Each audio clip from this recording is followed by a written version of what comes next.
สบายดีเมื่อนี้เขาจะมาเว้าถึงบทที่3ว่าเรื่องทฤษฎีสินค้าสาธารณะเนื้อในที่อยู่ในบทนี้นะจะมี1ทฤษฎีการพิจารณาสินค้าสาธารณะจากลักษณะของสินค้าและก็บริการ2ทฤษฎีการพิจารณาสินค้าสาธารณะจากลักษณะของความต้องการ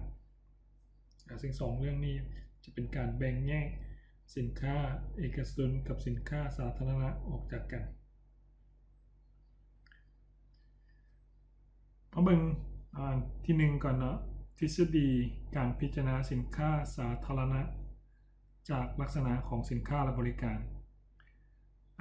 การพิจารณาหันจากการเฮ็ดเวียกของกลไกตลาดหรือราคาในการจัดสรรสินค้าและบริการดังกล่าวซึ่งว่าค่าสินค้าและบริการเฮ็ดหน้าที่ในการจัดสรรได้เป็นอย่างดีและมีประสิทธิภาพโดยบ่มีการแทรกแซงสินค้านั้นเอิ้นว่าสินค้าเอกชนแต่ว่าในทางตรงกันข้ามสินค้าใดที่บ่สามารถใช้กลไกตลาดในการจัดสรรได้สินค้านั้นเอิ้นว่าสินค้าสาธารณะการพิจารณาที่สำคัญได้2เรื่องคือซึ่งจะแบ่งแยกว่าเป็นสินค้าเอกชนหรือว่าสินค้าสาธารณะจะแบ่งออกจาก2ลักษณะคือลักษณะที่1คือลักษณะการแบ่งแยกผู้บริโภคออกจากกันภาษาอังกฤษเรียกว่า exclusion principle ลักษณะที่2เป็นลักษณะการกีดกันในการบริโภค rival consumption ภาษาอังกฤษมาเบิ่งอันที่1ก่อนนะลักษณะการแบ่งแยกการบริโภคออกจากกันซึ่งว่าประกอบด้วย2เรื่องนะก็คือการแบ่งการบริโภคออกจากกันได้กับการแบ่งการบริโภคออกจากกันบ่ได้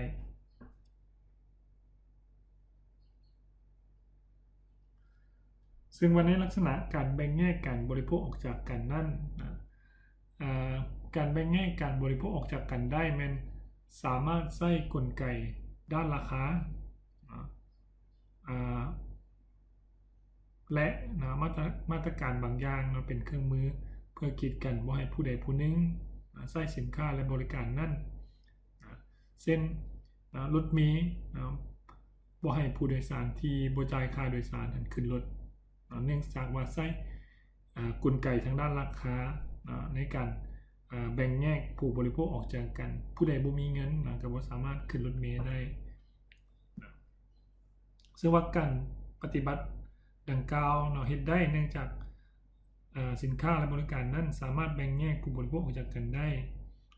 ซึ่งว่าประชาชนต้องเคารพสิทธิ์ของผู้อื่นโดยมีรัฐบาลเป็นผู้เฮ็ดหน้าที่ในการรักษากฎหมายก็คือการออกกฎหมายระเบียบต่างๆถ้าผู้ใดบ่ใช้จ่ายหรือว่าผู้ใดบ่จ่ายเงินในการใช้บริการของรัฐหรือว่าบริการต่างๆก็บ่มีสิทธิ์ที่จะไปนำใช้การบริการของรัฐดังกล่าวยกเว้นว่าสินค้าตัวนั้นเป็นสินค้าสาธารณะคือตัวอย่างเขาเป็นเจ้าของดินเอาเงินไปซื้อดินตอนนึงผู้ใดจะมาบุกรุกเมื่อได้ใบตัดดินแล้วผู้ใดจะบ่สามารถมาบุกรุกหรือว่าละเมิดสิทธิ์ในการนำใช้ที่ดินของเขาได้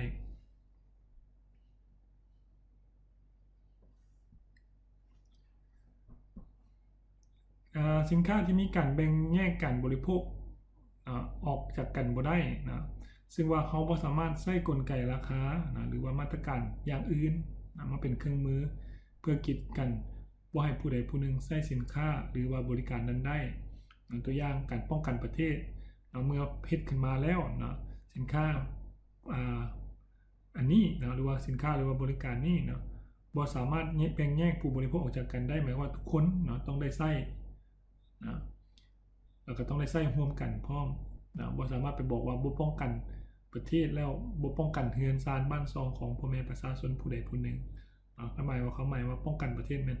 เนื้อที่ตอนดินของสปป.ลาวทุกบอนเวียกงานพวกนี้แม่นเวียกงานป้องกันประเทศที่ทหารต้องได้รับผิดชอบและผู้ผลิตสินค้าและบริการบ่สามารถเก็บเงินนำผู้มาใช้บริการ นั้นได้นะดังนั้นเอกชนจึงบ่ผลิตสินค้าและบริการจากตัวอย่างเมื่อกี้เนาะการป้องกันประเทศเนาะบ่ได้เก็บเงินจากประชาชนโดยกลุ่มเนาะแต่ว่าเก็บโดยทางอ้อมเนาะก็คือการเก็บภาษีอากรของประชาชนแต่บ่ได้เอิ้นเก็บว่าค่าคุ้มครองเนาะในการป้องกันประเทศเด้ออันนี้บ่แม่นนะหรือว่าสินค้าสาธารณะอื่นๆนะหมายความว่าส่วนสาธารณะนะเวลาเฮาไปใช้บริการก็บ่มีผู้ใดมาเก็บเงินได้นะแต่ว่าการเก็บเงินเนี่ยจะเป็นการเก็บเงินแบบทางอ้อมนะซึ่งว่าจ่ายผ่านภาษีอากรที่เฮาจ่ายไปฮะ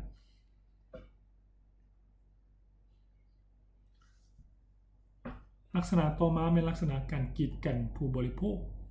นะลักษณะการกีดกันผู้บริโภคภาษาอังกฤษเรียกว่า rival consumption สินค้าที่ถูกใช้โดยคนผู้ใดผู้หนึ่งแล้วเนาะผู้อื่นจะบ่สามารถใช้ได้หรือเฮ็ดให้ผู้มาใช้ร่วมใช้หันได้รับคุณค่าน้อยลงนะซึ่งว่าจะมี2กรณีคือกรณีอันที่1สินค้าใช้โดยผู้ใดผู้หนึ่งแล้วนะผู้อื่นจะบ่สามารถใช้ได้เช่นเบียร์เวลาเฮาดื่มเบียร์ไปแล้วเนาะเฮาจ่ายค่าบริการหรือว่าซื้อเบียร์ไปแล้วนะเมื่อเฮาดื่มหมดคนอื่นจะมาดื่มก็บ่ได้นะอันที่2การใช้สินค้าใดสินค้าหนึ่งไปแล้วเนาะคนอื่นยังสามารถมาใช้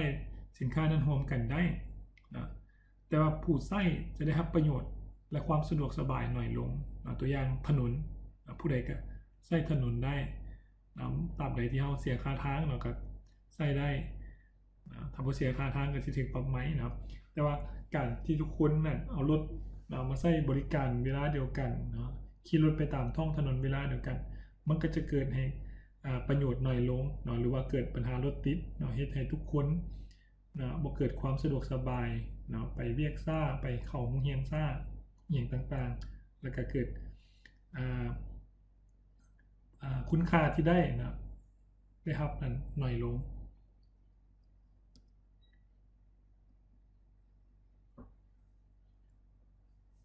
ลักษณะต่อมานะลักษณะการกีดกันผู้บริโภคนะลักษณะที่บ่สามารถกีดกันได้non liable consumption สินค้าที่บ่มีลักษณะในการกีดกันการบริโภค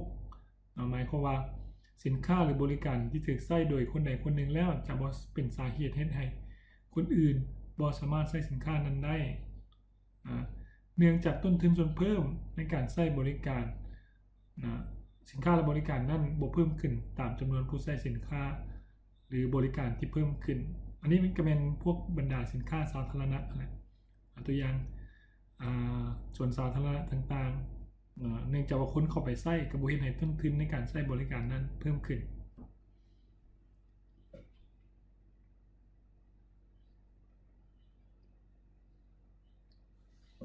สรุปลักษณะของสินค้าและบริการที่ได้กล่าวมาเนาะกรณีที่1นะสินค้าและบริการที่มีลักษณะแบ่งแยกผู้บริโภคออกจากกันและสามารถกีดกันได้เพราะเอิ้นสินค้านั้นแม่นสินค้าเอกชนนะหรือสินค้าเอกชนอย่างแท้จริงเช่นน้ำดื่มอาหารโทรศัพท์มือถือเมื่อผู้ใดซื้อไปแล้วและใช้ไปแล้วสามารถแบ่งแยกผู้บริโภคออกจากกันได้แล้วก็สามารถกีดกันบ่ให้ผู้อื่นมาใช้ดื่มได้ตัวอย่างเฮาดื่มน้ำไปแล้วผู้ใดจะมาดื่มอีกก็บ่ได้เพราะว่ามันใช้บริการไปแล้วแล้วก็แบ่งแยกบริโภคออกจากกันผู้ใดมีเงินก็จึงสามารถซื้อน้ำดื่มได้กรณีที่2สินค้าที่แบ่งแยกผู้บริโภคออกจากกันบ่ได้แต่ว่ามีลักษณะกีดกันในการบริโภคตัวอย่างถนนสาธารณะบ่สามารถแบ่งแยกผู้บริโภคได้บ่สามารถกีดกันบ่สามารถแบ่งแยกผู้บริโภคได้ผู้ใดก็สามารถขี่รถเข้าไปตามท้องถนนได้แต่มีลักษณะกีดกันในการบริโภคกรณีที่มีรถจำนวนหลายเฮ็ดให้คุณขี่ไปบริเวณนั้นง่ายเส้นทางไปเส้นทางอื่นเพื่อหลีกเลี่ยงปัญหาการจราจรส่วนสาธารณะคือกันก็สามารถกีดกันในการบริโภคได้ตัวอย่างมีคนเข้ามาขายเครื่องหลายเฮ็ดให้การนำใช้หรือว่า ประโยชน์ที่ได้รับจากการใช้บริการสินค้าสาธารณะนั้นมันลดลงกรณีที่3เป็นสินค้าและบริการที่แยกผู้บริโภคออกจากกันได้แยกผู้บริโภคออกจากกันได้แต่บ่สามารถกีดกันผู้บริโภคได้ตัวอย่างบรรดาสัญญาณโทรภาพสัญญาณวิทยุต่างๆตัวอย่างเขาต้องเสียค่าบริการเคเบิลจะแยกผู้บริโภคได้ผู้ใดบ่เสียบริการก็บ่สามารถเบิ่งรายการต่างๆได้แต่ว่าบ่สามารถกีดกันได้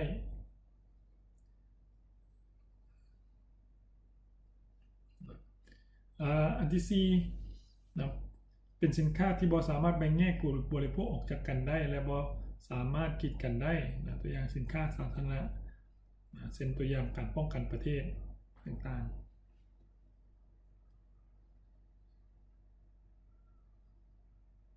ซึ่งจาก4กรณีที่กล่าวมา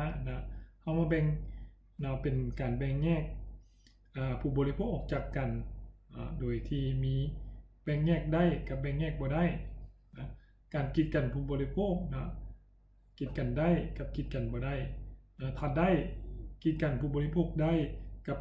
แบ่งแยกผู้บริโภคออกจากกันได้มันจะไปตกอยู่ในกรณีที่1กีดกันผู้บริโภคได้แต่ว่าแบ่งแยกผู้บริโภคออกจากกันบ่ได้อยู่ในกรณีที่2ที่กล่าวมาแล้วก็กรณีที่3และกรณีที่4ต่อไป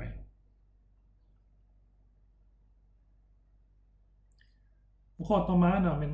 ทฤษฎีการพิจารณาสินค้าสาธารณะจากลักษณะความต้องการเขาจะมาพิจารณาว่าความต้องการที่เกิดขึ้นเป็นความต้องการแบบไหนจะมาชื่อความต้องการชนิดนั้น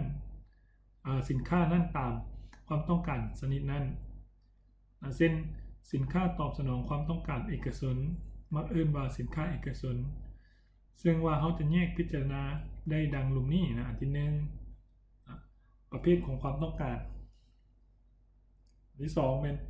ประเภทสินค้าที่แบ่งโดยการพิจารณาจากลักษณะของความต้องการมาเบิ่งประเภทของความต้องการก่อนซึ่งว่าจะแบ่งแยกออกเป็น3ประเภทความต้องการของเอกชนความต้องการสาธารณะซึ่งแยกเป็น2ประเภทก็คือความต้องการสังคมและความต้องการสร้างประโยชน์ให้กับสังคมและความต้องการผสมก็คือมารวมกันระหว่างเอกชนกับความต้องการของสาธารณะ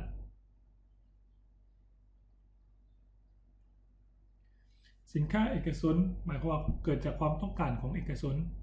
private goods คือสินค้าและบริการที่มาตอบสนองความต้องการของเอกชน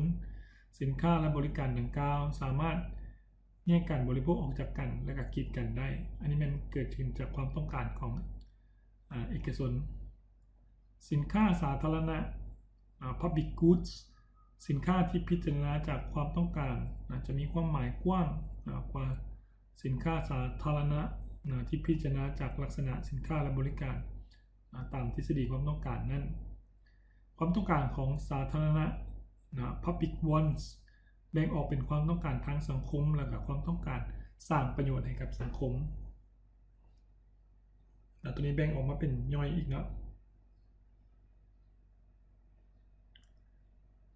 สินค้าที่เป็นประโยชน์ต่อสังคมmerit goods หรือสินค้าและบริการที่รัฐบาลจูงใจและบังคับให้ประชาชนบริโภคสินค้าและบริการเพื่อเฮ็ดให้การพิจารณา merit goods หรือสินค้าเป็นประโยชน์ต่อสังคมในนี้หมายถึงสินค้าเอกชนที่รัฐบาลแนะนำให้ประชาชนสวมใส่เนื่องจากว่ารัฐบาลแนะนำให้ใช้เนื่องจากว่าเป็นประโยชน์ต่อผู้บริโภคในบางกรณีรัฐบาลส่งเสริมให้ลดผ่อนการบริโภคสินค้าบางอย่างหรือว่าเป็นสินค้าที่ส่งผลเสียต่อการบริโภค demerit goods พวกบรรดาเหล้ายาสูบเบียร์อย่างต่างๆแต่นี้เป็นผลเสียต่อกับการบริโภคของประชาชนรัฐบาลก็เลยส่งเสริมให้ลดผ่อนในขณะที่อีกอย่างนึงรัฐบาลแนะนำหรือว่าส่งเสริมให้ผู้บริโภคเช่นการท่องเที่ยวการเดินทางไปท่องเที่ยวตามแขวงต่างๆเพื่อเฮ็ดให้เงินกระจายรายได้ไปถึงชุมชน หรือว่าท้องถิ่นนอกนั้นรัฐบาลเป็นผู้มีอำนาจในการจัดสรรสินค้าและบริการต่างๆภายในสังคมรัฐบาลจะจัดสรรสินค้าและบริการที่รัฐบาลเห็นว่าเป็นประโยชน์ต่อสังคมเช่นว่าการศึกษาบรรดาพื้นฐานต่างๆบรรดาพื้นฐานโครงสร้างต่างๆ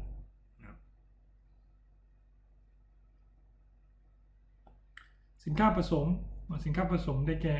สินค้าและบริการที่ตอบสนองความต้องการทั้งสองอย่างที่กล่าวมาเมื่อกี้นี้ความต้องการของเอกชนและความต้องการของสาธารณะซึ่งประโยชน์ของสินค้าผสมอาจมีลักษณะผสมกันระหว่างเอกชนเป็นประโยชน์ต่อสังคมหรือว่าเป็นประโยชน์ต่อสินค้าสาธารณะอื่นๆมาข้อนี้ก็จบบทที่3ถ้าผู้ใดมีคำถามอย่างให้ฝากไว้ตามคอมเมนต์ทั้งลุมในวิดีโอตัวนี้ขอขอบใจ